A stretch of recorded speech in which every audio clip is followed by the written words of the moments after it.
တခါတော့ကတောအုပ်ကြီးတစ်ခုနေမြိုင်သားရရွာလေးရဲ့အစွန်မှာကိုတီဟဆိုတဲ့လူငယ်လေးတယောက်နေထိုင်ခဲ့ပါတယ်။သူဟာငယ်စဉ်ကတည်းကမိဘမဲ့ဖြစ်ခဲ့ရတာကြောင့်သူ့ဘဝကိုတီတော်တဲ့ထင်းတွေတက်တွေပေါ်မှာပဲမိခိုရက်တည်နေရတဲ့ထင်းခုတ်သမားတအူးပါ။ကိုတီဟာကစင်းရဲပင်မတဲ့ဘဝကိုပိုင်ဆိုင်ထားရပေမဲ့စိတ်တက်ကြံ့ခိုင်ပြီးရိုးသားဖြောင့်မတ်စွာအသက်မွေးဝမ်းကြောင်းဖို့အမြဲတမ်းကြိုးစားပါတယ်။သူရဲ့ဘဝခီးရခက်ခဲကြမ်းတမ်းပြီးအထီးကျန်ခဲ့ပေမဲ့ကံကြမ္မာပေါ်မှာစိတ်ပြတ်အားငယ်ခြင်းဘတော်မှမရှိခဲ့ပါဘူး။ကိုတီဟာကနေ့စဉ်နေ့တိုင်းတောအုပ်ထဲဝင်ရောက်ပြီးတနေ့တာအတွက်လိုအပ်တဲ့ထင်းတွေကိုခုတ်ယူလိမ့်ရှိတယ်။ပြီးတော့မှအလုပ်ပင်ပန်းမှုတွေပြေပြောက်စေဖို့တောအုပ်ထဲမှာရှိတဲ့တက်တန်းရှင်သစ်ပင်ကျစ်တပင်ရဲ့အောက်မှာအမြဲထိုင်ပြီးနားတက်ပါသေးတယ်။ကိုတီဟာကစိတ်သဘောထားကောင်းသူဖြစ်တာကြောင့်နေ့လယ်စာစားတောက်နေချိန်တိုင်းသူ့ရဲ့အစားစာတဲ့တဝက်ကိုခွဲထုတ်ပြီးနှက်ကောင်းနှက်မြက်တွေနဲ့တိုင်နှန်းရှင်တွေကိုရည်စူးကပူဇော်လေးရှိပါတယ်။တောဆောင်နှက်မင်းများနဲ့တကူးရှင်ပေါင်းတို့ကျွန်တော်ကိုအန်ဒီယမန်သမျှနဲ့မကောင်းမှုအပေါင်းကနေကာကွယ်ဆောင်းရှောက်ပေးတော်မူပါခမညာ။အဲ့ဒီလိုပူဇော်ပြီးတဲ့နောက်ကျန်တဲ့စားစာတချို့ကိုအနီနာကမြေကြီးပေါ်ချပြီးတောထဲမှာနေတဲ့ရှင်ကလေးတွေငှက်ကလေးတွေနဲ့သမီးငယ်လေးတွေကိုကျွေးလေးရှိပါတယ်။ဒါကြောင့်တောတွင်ဒရိုက်ဆန်လေးတွေဟာနေတိုင်းလိုသူ့စီကိုလာပြီးအစာစားကြရင်ကိုတီဟကိုလည်းရင်းနှီးချစ်ခင်နေကြပါတယ်။အားလက်ချိန်တွေမှာဆိုရင်တော့ကိုတီဟဟာသူ့ရဲ့အိတ်ဆောင်တမြောင်ငယ်လေးနဲ့တစ်တုံသစ္စာတွေကိုစိတ်ရှည်လက်ရှည်ထွင်းထုတ်ပြီးတရိတ်ဆန်ပုံစံမျိုးစုံကိုဖန်တီးနေတတ်ပါသေးတယ်။အချိန်ကြာလာတာနဲ့မျှသူ့ရဲ့လက်ရာတွေဟာပိုပြီးတော့အသက်ဝင်လှပကပပုထွင်းထူးတဲ့အတတ်ပညာမှာလည်းပိုပြီးကျွမ်းကျင်လာပါတယ်။တကယ်လို့များငါပပုဆရာတယောက်ဖြစ်ခွင့်ရမယ်ဆိုရင်ဘလောက်တောင်ကောင်းလိုက်မလဲ။ဒါပေမဲ့ငါအရင်စင်ရတာပဲ။တေတေတက်တက်ထွင်းထူးဖို့ပစိန်ငယ်လေးတွေထွင်းတားလေးတွေနဲ့တခြားကိရိယာတွေဝယ်ဖို့ပတ်စံတော့မရှိဘူး။ဘသူစီမှလည်းပညာသွားတင်လို့ရမှာမဟုတ်ဘူး။အိမ်မက်ကအိမ်မက်တက်တက်ပဲဖြစ်နေတော့မှာပေါ့။ငါဘဝဒီပုံစံတိုင်းဆိုရင်တော့ဘလို့လို့အကောင်နဲ့ပေါ်လာနိုင်မှာလဲ။အဲ့လိုနဲ့တနေ့မှထင်းကုတ်ပြီးလို့နေတိုင်းထိုင်နေကြသစ်ပင်ကြီးအောက်မှာနေလည်စာစားနေပါတယ်။အဲ့ဒီအချိန်မှာပဲတောင်ဝေးကိုအားပြုပြီးဖြည်းဖြည်းချင်းလှမ်းနေရတဲ့အဖိုးကိုတယောက်ဟာသူ့အနားထိရှောက်လာတာကိုမြင်လိုက်ရပါတယ်။ဟင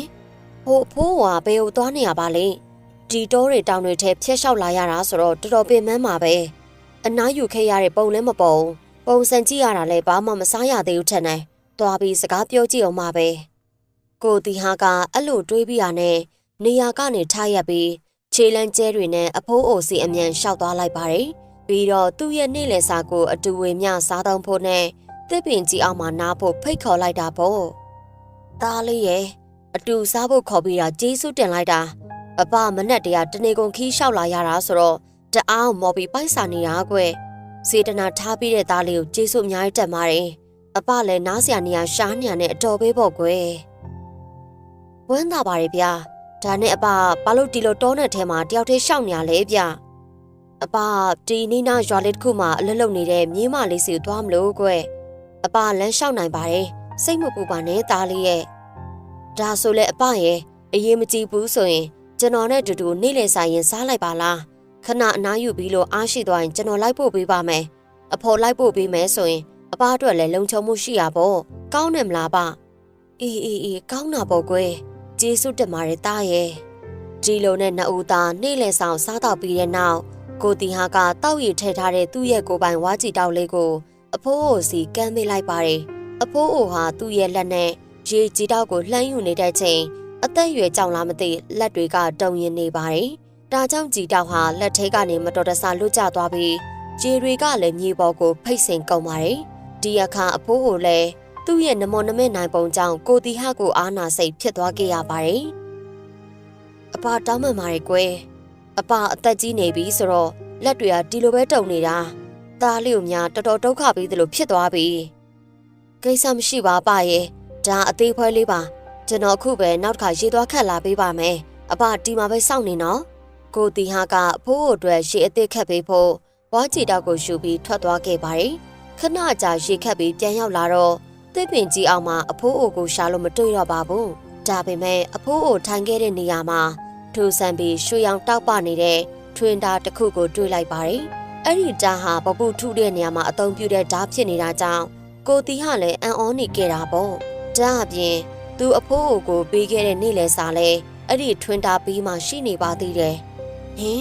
အဘဘယ်ုံများရောက်သွားတာပါလဲအခုနာမှဒီနားလေးမှရှိသေးတာပဲအဘယိုးအဘရေအဘဘယ်မှာလဲဗျအဘကိုတီဟာစိုးရင်စိတ်နဲ့အဖိုးကိုနေရာနဲ့လိုက်ရှာခဲ့ပေမဲ့ဘလို့မှရှာလို့မတွေ့တော့ပါဘူးနောက်ဆုံးမှအဖိုးကိုရှာလို့မတွေ့တာကြောင့်ကိုတီဟာလည်းစိတ်မကောင်းစွာနဲ့တစ်ပင်ကြီးရဲ့အောက်ကိုပြန်လာပြီး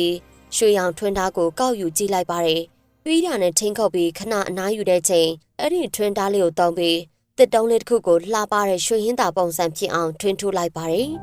ကိုတီဟာကသူ့ထုလုပ်ထားတဲ့ရွှေဟင်းသာငှက်ပုံစံကိုကြည့်ပြီးစိတ်ထဲမှာဖြစ်ပေါ်လာတဲ့ဆန္ဒတစ်ခုကိုတိတ်တိတ်လေးရေရွတ်လိုက်ပါတယ်ဒီထွန်းထားတဲ့ရွှေဟင်းသာပပုလေးကတကယ်ပဲအသက်ဝင်ပြီးငှက်အစစ်ဖြစ်နိုင်မယ်ဆိုရင်တော်တော်လေးကိုအံ့ဩစရာကောင်းပါပဲအဲ့ဒီချိန်မှာပဲရုတ်တရက်ဆိုသလိုရွှေရောင်အလင်းတန်းနဲ့တူအံ့ဩဖွယ်ရာတစ်ခုဖြစ်ပေါ်လာခဲ့ပါတယ်သူထွန်းထူထားတဲ့သက်သားပပုဟာတကယ်ပဲရွှေဟင်းသာအစစ်တစ်ကောင်ဖြစ်ပြောင်းလဲသွားပြီးကောင်းကင်ရံကိုပြန်ဝဲတက်သွားခဲ့တာပါကိုတီဟာလည်းသူ့မျက်စိရှေ့ရဖြစ်ပျက်ကြောင်လုံးဝထိတ်လန့်တုန်လှုပ်ပြီးဘာလို့ဘာကန်ရမှန်းမသိတအံ့တော်ရက်ကြည့်နေမိပါတယ်ဒါငါရဲ့ဆန္ဒတွေကိုအကောင်းနဲ့ဖော်ပေးနိုင်တဲ့မော်ထွန်းသားပဲဖြစ်ရမယ်ကိုတီဟာလည်းစိတ်လှုပ်ရှားစွာနဲ့အဲ့ဒီထွန်းသားကိုနောက်တစ်ကြိမ်ထပ်ဆန်းကြည့်ပြန်ပါတယ်သူဟာတစ်သားကိုအသက်ဝင်လာတဲ့ဟင်းသာပုံစံလေးပြောင်းထွန်းထုတ်ပြီးတဲ့နောက်သူ့ရဲ့ဆန္ဒကိုထပ်မံဆူတောင်းလိုက်တာပါအိုးဒီရုပ်တုကတစ်သားမဟုတ်တော့ပဲရွှေအစစ်ဖြစ်သွားပါစေကျွန်တော်ရဲ့ဆူတောင်းပြေဝစီတော်မူပါဒီအခါမှာလဲဟင်းသာရုပ်တုဟာသူဆန္ဒရှိတဲ့အတိုင်းတစ်သားမဟုတ်တော့ဘဲနဲ့ရွှေဟင်းသာဖြစ်ကိုချက်ချင်းပြောင်းလဲသွားခဲ့ပါတယ်အဲ့ဒီနေရာစပြီးကိုတီဟာတယောက်မော်ထွန်းတားရဲ့စွမ်းနဲ့ပပုလုပ်ငန်းကိုသာအတိကလုပ်ကင်ပါတော့တယ်သူထွန်းထူးတဲ့အရာမှန်သမျှကိုစိတ်ထဲဆူတောင်းလိုက်ရုံနဲ့အမှန်တကယ်ရွှေရုပ်တုတွေဖြစ်လာတာကြောင့်သူဟာမကြခင်မှာပဲအကြော်ကြားဆုံးနဲ့အချမ်းသာဆုံးပပုဆရာတူဖြစ်လာခဲ့တော့တာပေါ့တညမှာတော့သူအိပ်ပျော်နေတော့မှလွန်ခဲ့တဲ့လအနည်းငယ်ကတွေ့ခဲ့ရတဲ့အဖိုးအိုအကြောင်းကိုအိမ်မက်မှတ်ခဲ့ပါတယ်ဒီတစ်ချိန်မှာတော့အဖိုးအိုဟာသူ့ရဲ့မြေးမလေးကိုခေါ်လာပြီးကိုတီဟာနဲ့လာတွေ့ပေးခဲ့တာပါကိုတီဟာလည်းအိမ်မက်တဲ့အရာအလုံးကိုတကယ်အပြင်လောကမှာဖြစ်ပျက်နေသလိုရှင်းရှင်းလင်းလင်းမြင်တွေ့နေရပါတယ်လူငယ်လေးရဲ့အခုအပရဲ့မြေးမလေးကိုတွေ့ပြီးသူ့ကိုမင်းရဲ့အိမ်နောက်ဘက်ဖြစ်ဘေးမှာထားခဲ့လို့ရမလားအပမြေးမလေးကိုတားလေးစီအနှံခဲ့ပြီနော်သူ့ကိုကောင်းကောင်းမွန်မွန်ပြုဆိုင်ပေးပါကွယ်အပသွားရမယ်နော်အိမ်ဟာကနေနိုးလာတဲ့ခါမှာကိုတီဟာတယောက်အိမ်မက်ထဲကအဖိုးအိုရဲ့မြေးမလေးကိုချက်ချင်းတတိယပြီးချစ်မိသွားပါတော့တယ်ပြီးတော့သူဟာအချိန်တိုင်းအဲ့ဒီအမျိုးသမီးရဲ့ပုံရိပ်ကိုရှင်းရှင်းလင်းလင်းမှတ်မိနေခဲ့တာပေါ့ဒါကြောင့်သူ့ရဲ့မော်ထွန်းသားကိုအသုံးပြုပြီးအိမ်မက်ထဲကအမျိုးသမီးရဲ့ပုံစံတိုင်းပပုထွန်းထူလိုက်ပါတယ်ပြီးတာနဲ့ရုပ်တုကိုလက်နဲ့ထိပ်ပြီးအာယုံစူးစိုက်ကဆူတောင်းလိုက်ပါတယ်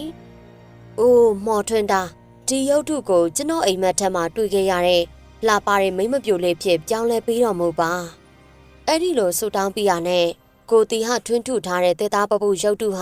ာသူဆန္ဒရှိတဲ့အတိုင်းအသက်ဝင်လှပတဲ့အမျိုးသမီးတယောက်ဖြစ်သူပြောင်းလဲသွားပါတော့တယ်အဲ့ဒီနေရာစပြီးကိုတီဟာတယောက်မော်ထွန်းသားရဲ့အစွမ်းနဲ့ဖန်နေခဲ့တဲ့ချစ်စနီးချောလေးကိုလက်ထပ်ပြီးပျော်ရွှင်စွာအတူနေထိုင်ခဲ့ကြပါတယ်သူတို့ရဲ့ဘဝလေးဟာချမ်းသာကြွယ်ဝမှုအပြင်တာယာမှုတွေနဲ့ပြည့်စုံနေခဲ့တာပေါ့အချိန်ထဲမှာပဲကိုတီဟာရဲ့ပပုထွန်းထူလက်ရာကိုအမြဲတမ်းလာရောက်ဝယ်ယူလေးရှိတဲ့တထေးကြီးတဦးလည်းရှိပါတယ်တထေးကြီးဟာကိုတီဟာလိုဆင်းရဲတဲ့ထင်းခုတ်သမားကနေမကြသေးတဲ့ကာလအတွင်းမှာအခုလိုချမ်းသာတဲ့ဘဝကိုဘလို့ရောက်သွားလဲဆိုတာကိုအမြဲတမ်းတန်တရားဝင်နေပါတယ်ဒီတီဟာဆိုတဲ့ကောင်ကလှပလို့နဲ့ဇနီးလည်းရှိတယ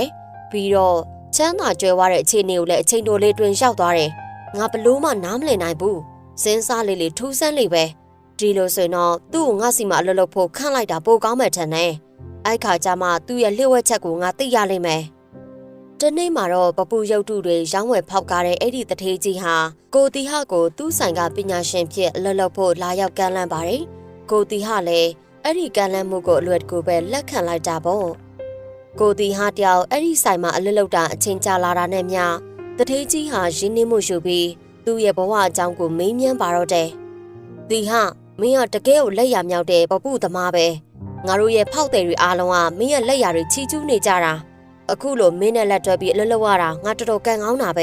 ဲဒါပေမဲ့ငါစိတ်ထဲမှာသိချင်တဲ့မေးစရာလေးတစ်ခုရှိနေတယ်။ဘာများလဲဗျ။ဦးလေးမေးချင်တာကုန်မေးလို့ရပါတယ်။အေးကွာငါတကယ်ကိုသိချင်နေတာမင်းပါကြောင့်အခုလိုမြ мян ကြီးကိုချမ်းသာလာတာလဲဆိုတဲ့အကြောင်းရင်းပဲ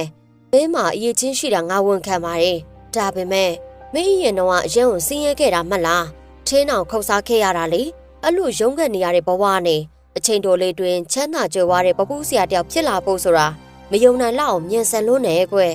မင်းရဲ့လက်ရာတွေကတခြားသူတွေထက်ကောင်းတယ်ဆိုပေမဲ့ဘလို့များတလောက်ထိမြင်မြန်ဆန်ဆန်တိုးတက်လာတာလဲ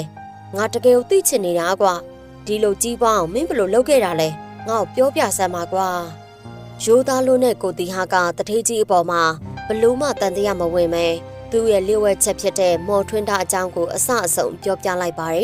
်သူ့ရဲ့လျှို့ဝှက်ချက်ဖြစ်တဲ့မော်ထွန်းတာအကြောင်းကိုအစအဆုံးပြောပြလိုက်ပါတော့တယ်အဲ့ဒီအကြောင်းကိုကြားတဲ့အခါမှာတထေးကြီးရဲ့စိတ်ထဲမှာလောဘတရားတွေကြီးစိုးလာပြီးအဲ့ဒီထွန်းတာကိုလည်းလိုချင်လာခဲ့တာပေါ့